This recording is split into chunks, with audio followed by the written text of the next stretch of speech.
desde Boxes.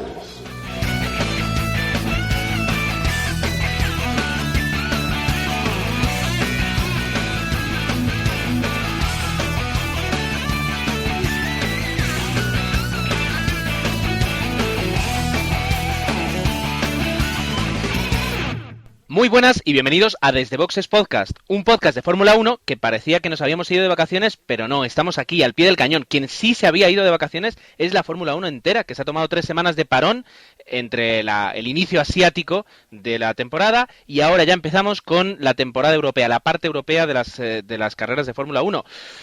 Comenzamos en Turquía y para hablar de todo lo que va a suceder en Turquía y de las noticias que han sucedido en estas semanas que hemos tenido de pequeña pausa, estamos casi todos los habituales. Nos falta Agustín, que por motivos laborales últimamente nos falla, pero esperamos que pronto esté con nosotros otra vez con toda la asiduidad que le caracteriza, y voy a pasar a saludar pues a los habituales. Jorge, muy buenas noches.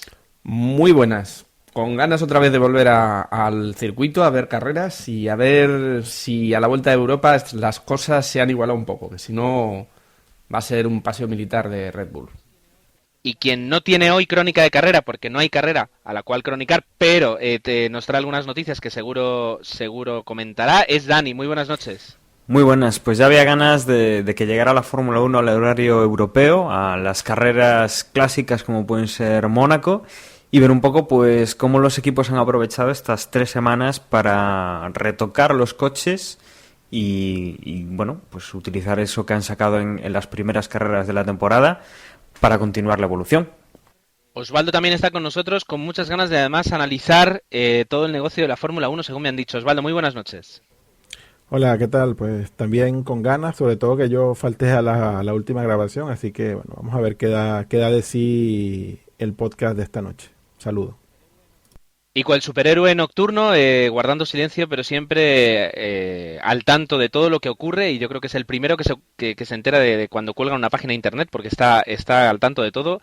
Emanuel, muy buenas. Hola, buenas a todos. Muy bien, pues es el momento de hacer una pequeña pausa, tal vez colocar una promo y continuamos. Radio Podcastellano. La radio del podcast en español se llama Radio Podcastellano. Encuéntrala en radio.podcastellano.org. Y para contactar con nosotros puedes hacerlo en el email radiopodcastellano@gmail.com o a través de Twitter en @radio_podcast. Radio Podcastellano. La radio que te permite escuchar podcast donde y cuando quieras.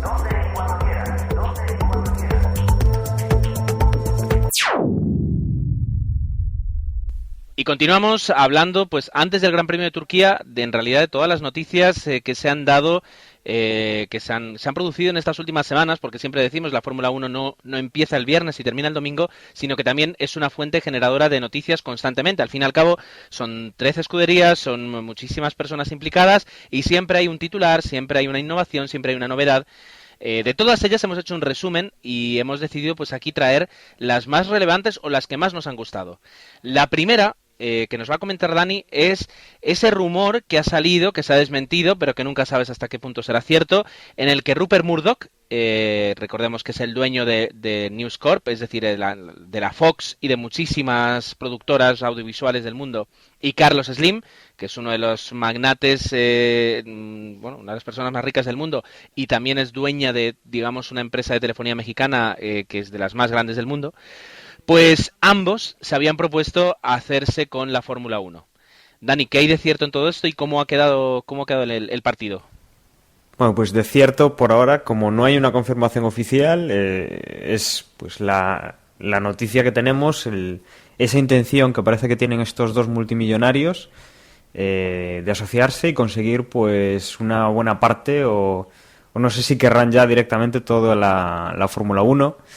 Que, bueno, quien no lo sepa, pues Eccleston es quien manda la Fórmula 1, pero realmente la Fórmula 1 está controlada pues por un fondo de inversión que es el que tiene pues todos los derechos de la Fórmula 1. Después, obviamente, pues ya Eccleston ya tiene su parte de las acciones y sería pues esas acciones las que quieren comprar estos dos magnates. Yo creo que Osvaldo, que sí que está indagando un poco cómo está el tema de los fondos de inversión de la Fórmula 1, nos podía comentar un poquito exactamente cómo está controlado esto. No, bueno, esto es un laberinto de empresas, pero bueno, lo cierto es que este fondo que controla los derechos es realmente dueño de luego de otra empresa que se llama Fórmula 1 Group, que a su vez está conformado por también otras empresas ahí satélites, pero bueno, lo que les estaba comentando antes de empezar a grabar, que lo cierto del caso es que al final es Eccleston el que sigue manejando los hilos a través de todo este grupillo de empresas fantasmas y todo este laberinto financiero y fiscal que se tiene montado ahí. Pero en cualquier caso, sea rumor o no sea rumor, yo pienso que, digamos que las perspectivas que se pueden dar dentro de la Fórmula 1, si al final esto se llegase a concretar, sería interesante, sobre todo por lo que sería la expansión de esto a América, tanto México como Norteamérica, de la mano de estos dos magnates. Entonces, bueno, por esa parte podría ser interesante las perspectivas a futuro y digamos, ese cambio que puede ser de lo que hemos estado viendo los últimos años, de lo que ha sido la expansión de la Fórmula 1 en Asia, quizás empecemos a ver el otro lado de esa tortilla, que sería el movimiento de esa expansión más hacia Norteamérica.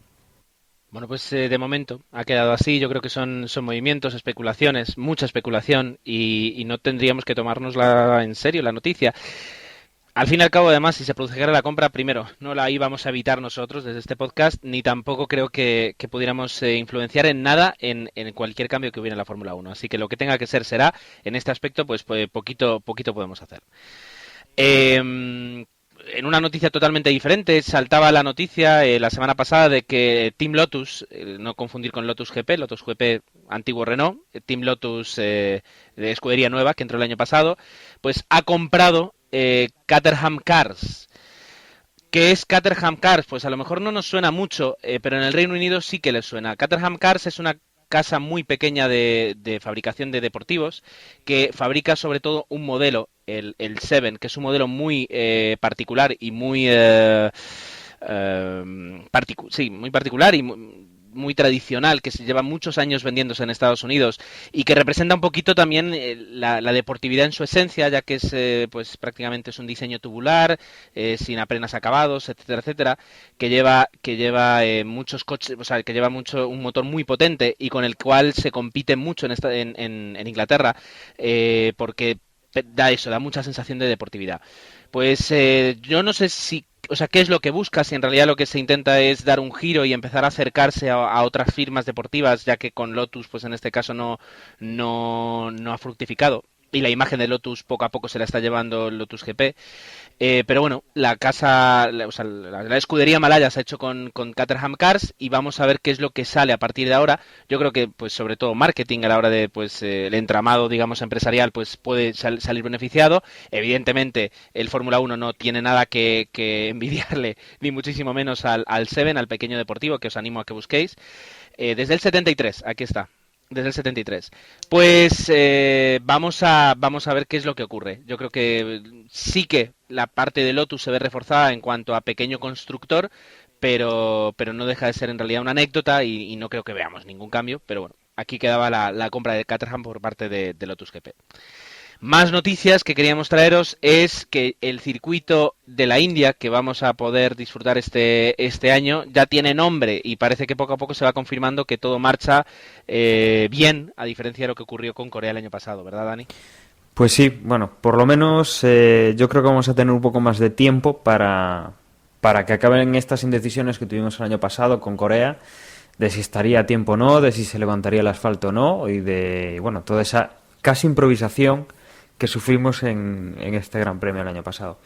Pues el circuito de India, que bueno, recordamos que aún está en fase de construcción, ya tiene nombre, será el Booth International Circuit y bueno, tiene hasta octubre para finalizar, bueno, no se va a utilizar hasta octubre, hasta el 30 de octubre, y que bueno, parece ser que se prevé que en julio-agosto, finales de julio principios de agosto, pues reciba la aprobación de la FIA para poder correr la carrera. Esto, pues, si no hay retrasos, sería bastante bueno, pues, que se fuera haciendo en esas fechas, para que luego, pues, en caso de imprevistos, pues no tengamos los problemas, como comentábamos, del circuito de Corea del año pasado. Bueno, vamos a ver cómo queda todo, pero en este aspecto, así como el año pasado, yo creo que a estas alturas ya teníamos todos dudas de que se podría celebrar un Gran Premio de Corea en condiciones, que de hecho en la carrera en sí se celebró, pero luego hablaban que incluso, bueno, no a las escuderías propiamente, pero a toda la gente que mueve la Fórmula 1, periodistas, etcétera, se tuvo que alojar, pues, en establecimientos de poco glamour, por ser muy generosos. Pues en este aspecto parece que con el circuito de la India no es lo que va a ocurrir. Una buena noticia, ¿verdad, Dani? Es que Kubica ya descansa en su casa. Pues sí, después de, creo que son 11 o 12 semanas desde su accidente en Italia, pues por fin Kubica ha abandonado el hospital en el cual estaba ya empezando una rehabilitación. Y bueno, ha sido dado de alta, creo que la semana pasada, después del accidente de rallies. Y bueno, pues ahora se está esperando un poco, pues a ver qué demonios o cuánto puede tardar el piloto de Renault en recuperar la forma, y de si va a poder, pues, volver a competir esta temporada y cuándo, ¿no? Porque bueno, además tenemos muchas esperanzas en el Renault de este año, por lo que estamos viendo los dos pilotos que están corriendo ahora. Y sabemos que, bueno, Kubica es un grandísimo piloto, una persona muy hábil, y que bueno, seguramente pueda sacar mucho más del coche de lo que estaba sacando el año pasado. Realmente Kubica ya está fuera, pero de todas maneras va a seguir teniendo al equipo del Hospital Santa Corona, que serán los que lleguen un poco, pues, la rehabilitación y las revisiones de creo que era el brazo y la pierna, lo que había tenido un poquito más de problemas, sobre todo en la muñeca de uno de los brazos.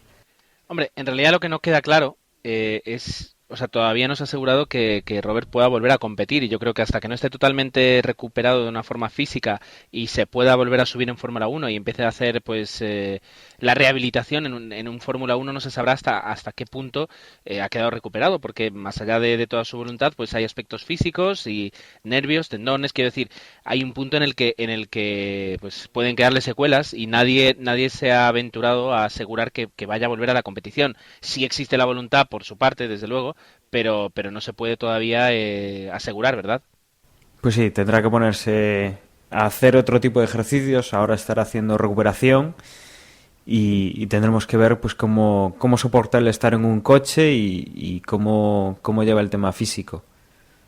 Es algo que, bueno, por ejemplo, en moto sí que estamos cansados de ver cómo, pues, pilotos que tienen que andar en muletas, pues sí que son capaces de hacer el cambio con los tobillos fracturados.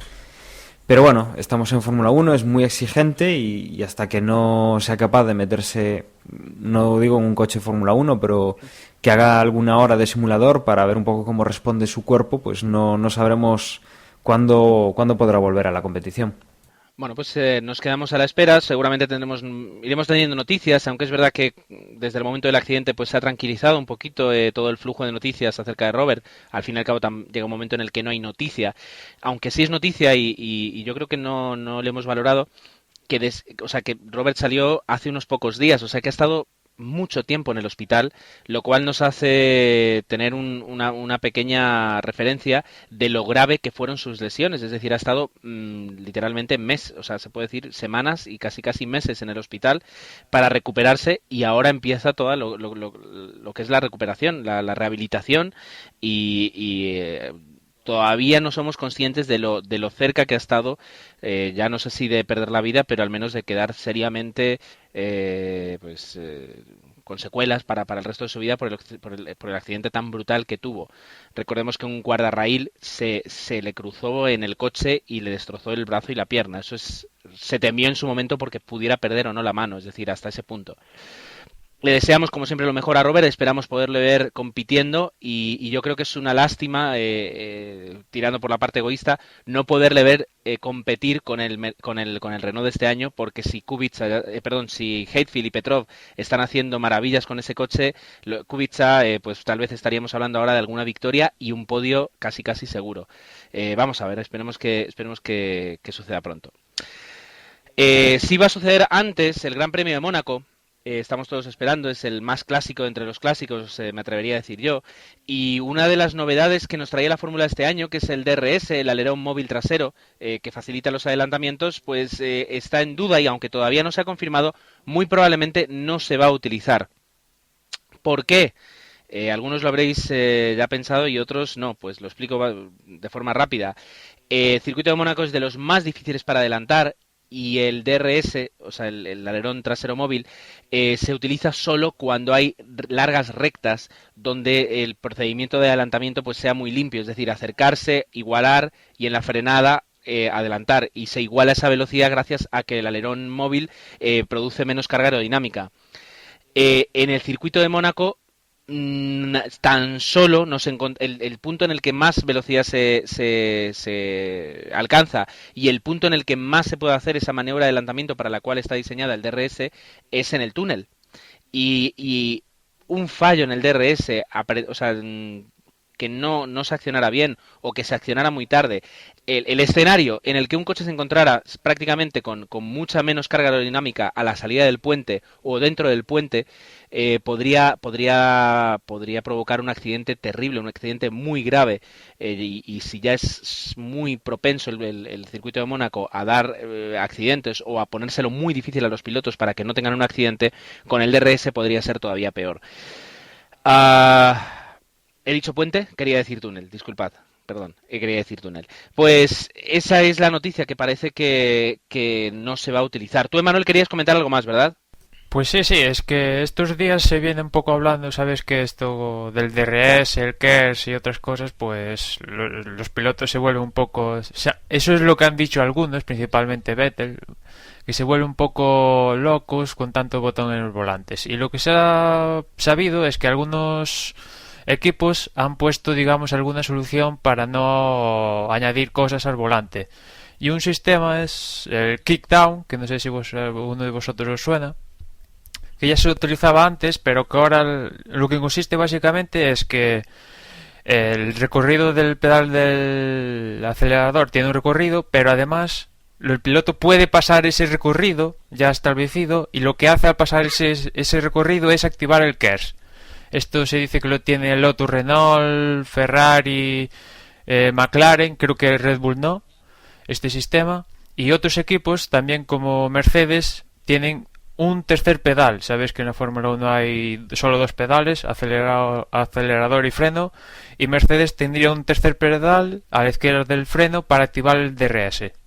Con lo que ves, pues en la Fórmula siempre hay ideas y a ver, parece que Red Bull es de los equipos menos imaginativos para estas cosas, pero más imaginativos para la aerodinámica. Cosas curiosas. Ahora, si bien es cierto que yo estoy totalmente de acuerdo en que hay que minimizar lo de cualquier riesgo que pueda provocar el uso del DRS en Mónaco por la particularidad de ese circuito, no les voy a negar que a mí me hacía un poquito de ilusión ver qué efecto podía tener el DRS en el túnel y qué pimientita le podría dar eso a la carrera, pero bueno, es comprensible que se esté planteando el que no se use por la implicación por motivos de seguridad. En la seguridad, exacto, pero yo tengo que ser honesto con ustedes y decirle que a mí, de llamarme la atención, me llamaba la posibilidad del uso del DRS en Mónaco, sin duda. Y también podían haber puesto el DRS en la zona de subida después de la salida, que hay una curva prolongada, no es una recta, pero es casi una recta, que quizás no es tan llamativo como el túnel, pero podía haber sido también, ¿no? Pero en esa zona caben dos coches en paralelo si se da la casualidad de que el DRS funciona y, ¿sabes? Sí, quizás es más estrecho. Claro, y aparte como la parte que sube después de Santa Devota, pues digamos que es curveo y bueno, es un poco más complicado eso. Bueno, parece que habrá que esperar a otra carrera. Me temo que sí, pero bueno, pronto lo sabremos. Osvaldo, nos querías comentar una noticia que yo creo que es muy interesante y es que hace poquito se han cumplido los 17 años de la muerte de Ayrton Senna y seguimos recordándole, es increíble, pero creo que merece la pena además que aquí le dedicamos unos minutos, ¿verdad? Hoy además, perdón, me Sí. corrige Dani, hoy mismo bueno, mientras grabamos esto, se cumplen los 17 años de la muerte de Ayrton Senna. Te dejo el micro. Sí, efectivamente, pues el 1 de mayo de 1994, hace 17 años, pues en el Gran Premio de San Marino en Imola, pues fallece Ayrton Senna a bordo de ese Williams, que a día de hoy aún no se tiene certeza al 100% de que cuál fue la causa del que originó el accidente, pero sí, pues uno de los mejores pilotos que se recuerde que ha pasado por este gran circo, y sin duda pues teníamos hoy que hacer este pequeño inciso y recordarlo. También no nos podemos no podemos dejar pasar por alto que ese mismo fin de semana, el día sábado, murió otro piloto, murió Roland Ratzenberger en la clasificación, si mal no recuerdo, y bueno, también recordarlo a él, que es un fin de semana trágico, 2 muertes y casi Barrichello, y ¿no? bueno, y casi Barrichello, exacto. Y pues tomando ese punto de la celebración de un año más de la muerte de Senna, pues también si quieren comentar un poquito respecto a ese documental sobre su vida que se ha estado viendo últimamente, que no sé exactamente en el circuito comercial si se está proyectando o no, pero en cualquier caso un documental de Senna que existe, que altamente recomendable.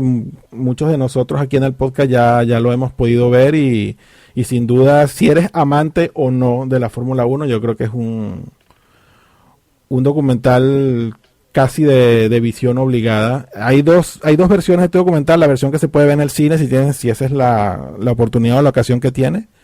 Me imagino que un metraje normal de 90 minutos, pero también existe uno de casi 3 horas que, pues, si te andas por internet y sabes dónde buscar, también lo puedes conseguir. Y un documental que a mí en lo personal me gustó mucho, sobre todo por recordar lo que era la Fórmula 1 en esos años, totalmente distinto por las imágenes que se ven.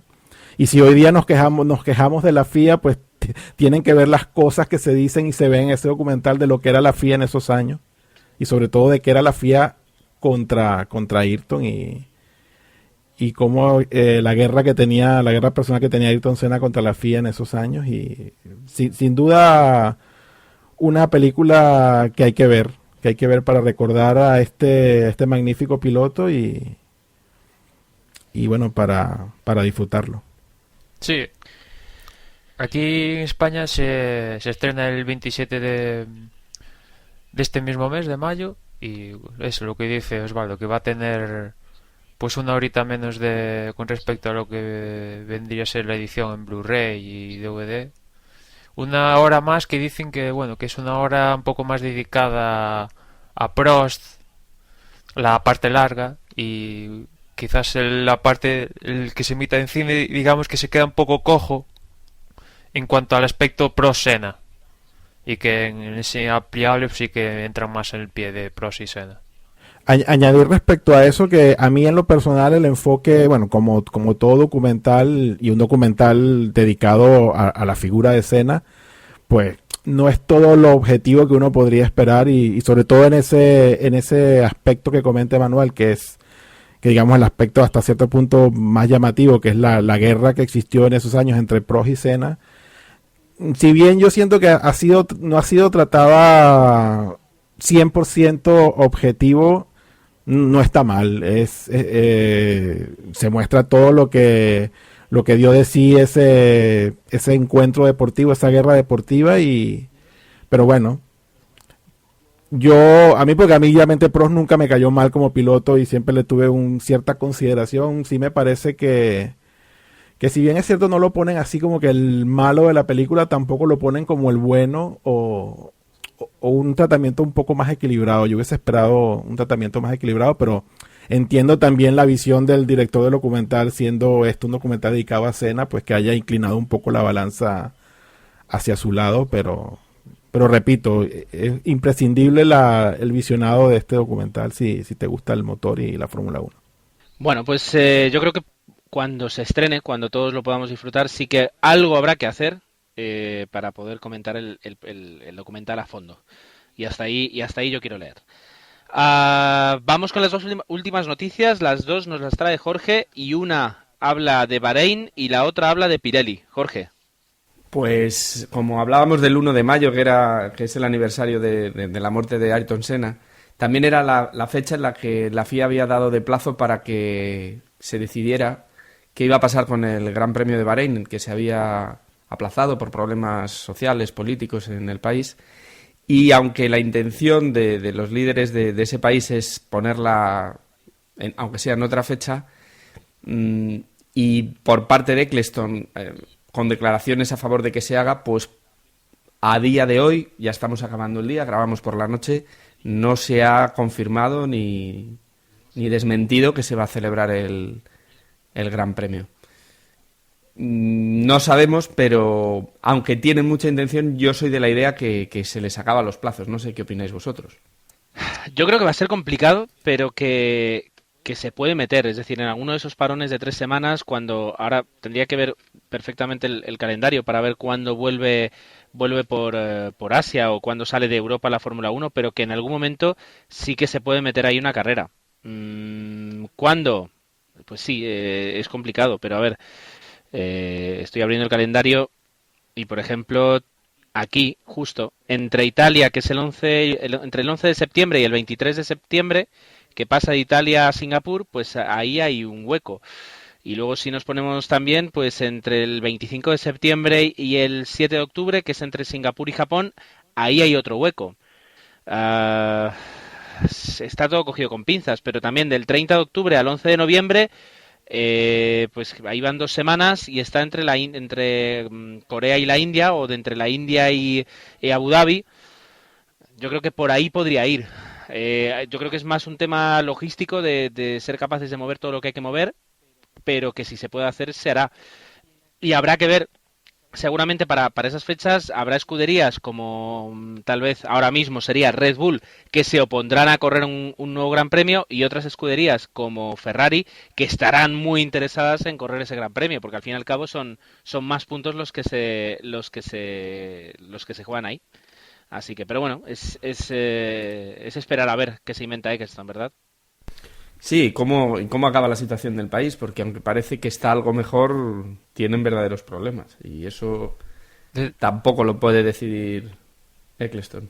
De todas formas, no sé si estáis conmigo, pero yo lo veo como una mala gestión de tanto Ecclestone como la FIA. No puede ser que esto no se sepa. Por ejemplo, os pongo el caso de MotoGP. Se pasa lo de Japón y automáticamente dicen pasar Japón a octubre con una fecha exacta que después se puede dar la casualidad de que se celebre o no se celebre. Pero ya sabes que está marcado en el calendario y los equipos ya tienen todo si se celebra tal y si no se celebra tal. Y aquí es igual en junio, depende de si Ecclestone un día se levanta por la mañana despierto, depende de 3 o 4 en Bahrein bajan las armas, o sí o no, y ya está. Yo creo que la situación también es más complicada y ni se atreven a decir una fecha, porque en Japón pueden decir, lo hacemos tal fecha, si en esa fecha por cualquier motivo no se hace, pues bueno, se entiende, es un accidente, mala suerte, no se le puede, pero una situación político-social yo creo que es más difícil de controlar, no sé, y da la sensación de lo que quieren es sacarlo a toda costa. Y a lo mejor hay que un momento decir, bueno, pues a lo mejor Bahrein necesita un periodo de reflexión, tiene otros problemas que no son el deporte ni la Fórmula 1 y el año que viene, cuando esté todo tranquilo, nos volvemos a ver. Además, añádele que más allá de los detalles de logística que comenta Gerardo, también está, digamos, la parte social no solamente interna en el país, sino también externa. O sea, la gente que probablemente viajaba de fuera de Bahrein a ver la Fórmula 1, probablemente indistintamente de cuál sea el estado en que el país quede luego de, si al final se decide hacer, pues no sé yo cuánta gente esté dispuesta a viajar y todo esto después de lo que ha pasado. Y también internamente no sé si la situación quede de tal forma que gente que tenga o no el dinero para asistir tenga las ganas de hacerlo. Entonces también son muchas variables ahí que entran en juego que la verdad no sé, hacen este Gran Premio yo lo veo muy poco factible de que se dé, pero bueno, con la Fórmula 1, la FIA y Eccleston no se sabe nada. Continuaremos esperando. Lo que sí sabemos seguro es que para el próximo Gran Premio, para el Gran Premio de Turquía, Pirelli va a hacer su tercer cambio en las marcas que va a hacer en los neumáticos para que pues los telespectadores podamos distinguir entre un componente y otro. Recordamos que la primera que impuso fue el colorear de distintos colores la marca de Pirelli según el compuesto que tiene.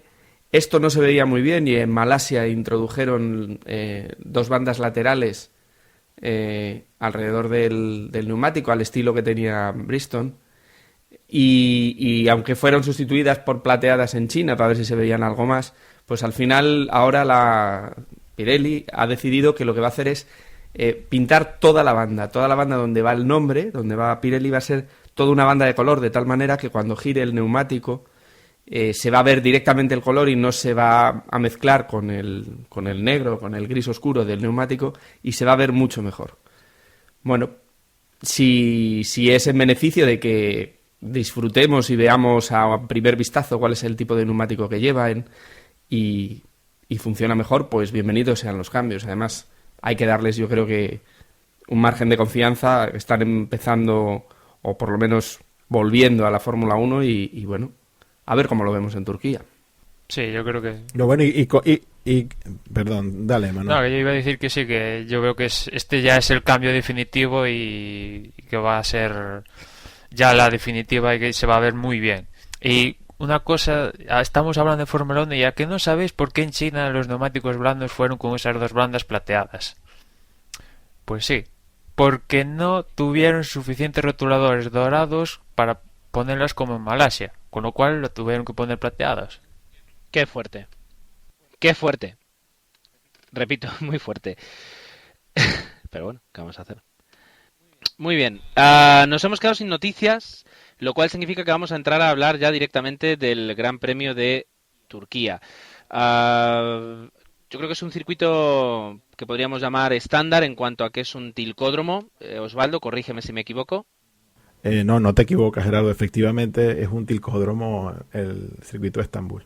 Y va a resultar interesante, aparte porque es un circuito estándar donde, bueno, no ningún coche debería ir mejor que otro, sobre todo por eso, por lo que comentaba Dani hoy, de que todas las escuderías van a traer novedades, prácticamente todas yo creo que traerán novedades, y se espera que algunas, como McLaren o Ferrari, pues desplieguen ahí lo que se han podido hacer durante 3 semanas, que parece una tontería, pero en 3 semanas se puede avanzar mucho o no en Fórmula 1. Entonces yo creo que va a ser un inicio del ciclo europeo de Fórmula 1 y es donde se van a ver en realidad con qué armas van a luchar los monoplazas en las próximas carreras.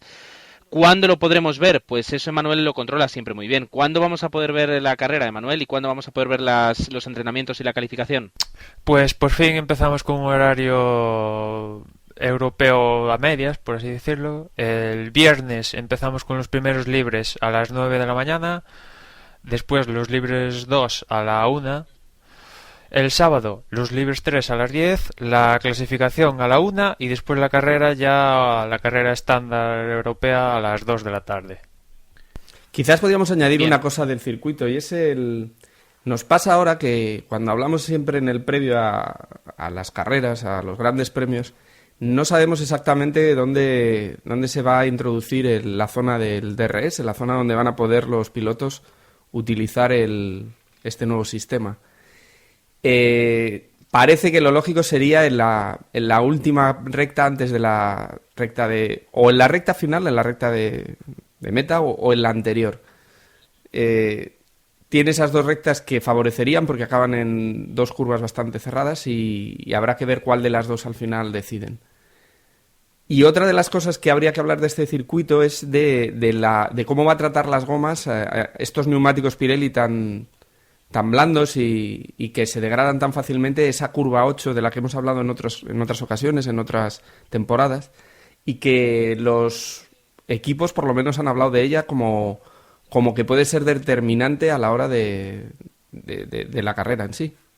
Andan todos con pies de plomo, ¿no? Después de haber visto lo de Malasia, China y toda la pretemporada, la degradación, las Marvel y todo este tema, la verdad es que va a llegar un punto donde sea, yo creo que paranoia con los temas de los neumáticos, ¿eh? Bueno, paranoia y es lo que, bueno, está poniendo últimamente también la emoción a las carreras y la diferencia importante, digamos, con lo que hemos visto en los años anteriores. Es un cambio, ya no vale lo que se sabía, hay que adaptarse a lo nuevo y para bien o para mal, pues a unos les estará viniendo bastante bien y a otros pues les estará dando más inconvenientes. Y también el que es fundamental. Habrá que echarle un ojo a esa evolución del KERS que supuestamente trae Red Bull, a ver si es así, si es una evolución o se quedan a medias como en China o Malasia que falla, porque el KERS en Turquía es casi como en Malasia, esencial. Bueno, más que evolución, a ver si les funciona ya definitivamente, Bueno, sí. Se dejan de betas y ya cogen una versión definitiva del KERS funcionando, no solo creando peso en el coche. Pues si no tenemos nada que comentar más acerca del Gran Premio de Turquía, podríamos empezar con nuestra porra tradicional, donde se demuestra que sabemos hablar mucho de Fórmula 1, pero si nos tuviéramos que dedicar profesionalmente a las apuestas de Fórmula 1 no ganaríamos demasiado, al menos hablando de los tres primeros clasificados, disculpad. Y podríamos empezar con Emanuel, no sé, Emanuel, ¿qué te parece? ¿Cómo va a quedar Bien, la carrera? pues a ver, yo apuesto por... esto está complicado. ¿Complicado o fácil? Depende. Bueno, voy a apostar primero por Webber, segundo Alonso, tercero Hamilton. Bien, has dejado fuera a a Vettel. Osvaldo, ¿cómo va a ser tu predicción? Pues yo me voy a apoyar un poco en el resultado del año pasado y viendo la evolución, viendo la evolución que ha mostrado McLaren en las últimas carreras, pues yo diré que gana Button, segundo Hamilton y tercero Vettel. Pues yo voy a ir un poco por donde va Osvaldo y voy a decir Hamilton va a quedar de primero. Creo que bueno, es un pelín mejor que Button y lo va a demostrar. Y voy a poner a Button de segundo y a Vettel de tercero. Pues Dani me acaba de pisar la apuesta, así que la voy a variar un poco y sí que pienso que aquí los McLaren van a dominar, aunque a lo mejor no en clasificación, que Red Bull volverá a ganar, pero creo que en carrera Hamilton volverá a ganar. Como no puedo poner a Button, voy a decir que le va a quedar segundo Vettel y de tercero Button, repitiendo podium como en la carrera anterior. Y como es gratis soñar, yo voy a decir que gana Fernando, que Hamilton queda segundo y que Massa queda tercero. Así, tan rápido y tan Apuesta divinamente. dinero, ¿eh? Muy bien, pues eso ya apostaré yo, no te preocupes, que yo ya tengo el PayPal y me meto en Betangwin o donde sea y apuesto. pero no será con Massa, desde luego, con Fernando tal vez, pero con Massa no. Bien, pues vamos a cerrar el podcast que, bueno, siempre nos parece que nos va a quedar corto y mira, 43 minutos ya hemos grabados, o sea que tranquilamente se nos quedará casi en 40 minutos. Y vamos a cerrar, y voy a cerrar yo diciendo que nos vemos dentro de una semana, que dentro de una semana podremos comentar qué ha dado de sí el Gran Premio de Turquía. Puede ser una gran carrera, puede ser algo muy interesante que relataros, y aquí nos tendréis para contaros todo lo que ha sucedido. Si queréis comunicarse con nosotros es muy sencillo, y ahora vais a ver la ristra de formas que tenéis para comunicarse. Pero la más sencilla, la más vieja, que aparte del correo postal, que no es el caso, es el correo electrónico, y nos tenéis en desdeboxespodcast@gmail.com. Hasta dentro de una semana. Hasta luego. Bien, por mi parte también despedirme, que estén muy bien y como siempre recordarles que nos pueden, la otra vía que tienen para contactarnos es facebook.com/desdeboxes, pinchas en me gusta y bueno, ya todo lo que vamos publicando en Facebook pues aparecerá en tu timeline. Así que por mi parte nada más, que estén muy bien y recuerden, cena el Magic original. Hasta luego. Sí, hoy grabamos en un día histórico para un podcast de Fórmula 1, con lo cual, pues, bueno, está bien esto de grabar un 1 de mayo. Y nada, recordaos que también estamos en Twitter, twitter.com/desdeboxes, ahí podéis estar pendientes de todo lo que pasa en el mundo de la Fórmula 1 y nada, nos escuchamos en la próxima carrera. Y para lo que queráis, ya sabéis, pasaros por la web, desdeboxespodcast.com, y ahí siempre pasar antes del sábado a la 1 del mediodía y apostar antes para la porra. Sabed que la cosa está reñida, que este año hay mucha puntuación en juego y que no os podéis olvidar. Acordaros también que para lo que queráis nos mandáis un correo a desdeboxespodcast@gmail.com y nada, nos vemos después de la carrera de Turquía. Bueno, y por último, antes de nada hacer un inciso con lo que nos acaba de comentar Jorge. Solo una cosa, pediros que cuando hagáis vuestra porra tengáis cuidado con los acentos, ñes y caracteres extraños, porque el plugin pues no lo soporta, el que lo ha desarrollado no lo ha contemplado y está dando problemas. Entonces, pues si tu nombre es Jesús, intenta no acentuar y así pues no habrá problemas de estos caracteres extraños para la lengua inglesa. Y bueno, recordar, nos podéis escuchar a través de varias radios. Tenéis en la zona de Tenerife Norte, tenéis Radio Joven Garachico, la 107.7, los viernes a las 10 de la noche. En Radiohead, que es una radio a través de internet, los jueves a las 5 de la tarde. Y desde supongo que este capítulo ya, en Radio MID Fuerteventura, pues a las 3 de la tarde en la 89.2 en la zona de Fuerteventura. Un saludo a todos y nos escuchamos en el próximo podcast.